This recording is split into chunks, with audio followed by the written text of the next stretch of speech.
Maharashtra live news मध्ये आपले स्वागत आहे। आपण पाहत आहात महाराष्ट्र लाईव्ह न्यूज, बातमी जनसामान्याची। स्वातंत्र्य दिनानिमित्त राजश्री शाहू महाराज विद्यालय आरळ येथे ध्वजारोहण आणि वृक्षारोपण।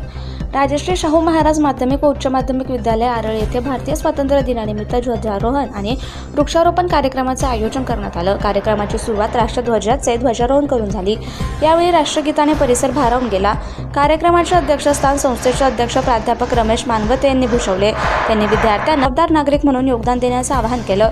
प्रमुख अतिथी म्हणून दिलीप राखोंडे, प्रभाकर कातोरे, सुनील कातोरे, शाळा व्यवस्थापन अध्यक्ष तुकाराम राखोंडे, मुंजाजी कांबळे, प्रभाकर गायकवाड, माजी सरपंच कैलास राखोंडे, माजी सरपंच शेख गब्बर, दिगंबर राखोंडे, सुभाष पहुळे, शिवाजी कुबडे, रानूजी कुबडे, संदीप कदम, भास्कर कातोरे, कैलास पंचलिंगे, ज्ञानेश्वर चोपडे, प्रकाश चोपडे, श्रीधर लांडगे, सूरज गायकवाड, नामदेव चव्हाण, प्रभाकर चव्हाण आदी उपस्थित होते। शाळेच्या परिसरात विविध प्रकारच्या रोपांची लागवड करण्यात आली। एक विद्यार्थी एक झाड या संकल्पनेतून विद्यार्थ्यांनी वृक्ष संवर्धनाचा संकल्प केला। शिक्षक, विद्यार्थी आणि उपस्थित मान्यवरांनी वृक्षांचे संगोपन करण्याची जबाबदारी स्वीकारली। कार्यक्रमात शिक्षक वृंद, विद्यार्थी, पालक आणि ग्रामस्थ मोठ्या संख्येने उपस्थित होते। कार्यक्रमाचा समारोप राष्ट्रभक्तीपर घोषणांनी करण्यात आला। कार्यक्रमाचे आभार शाळेचे प्राचार्य गणेश काळे सर यांनी मानले।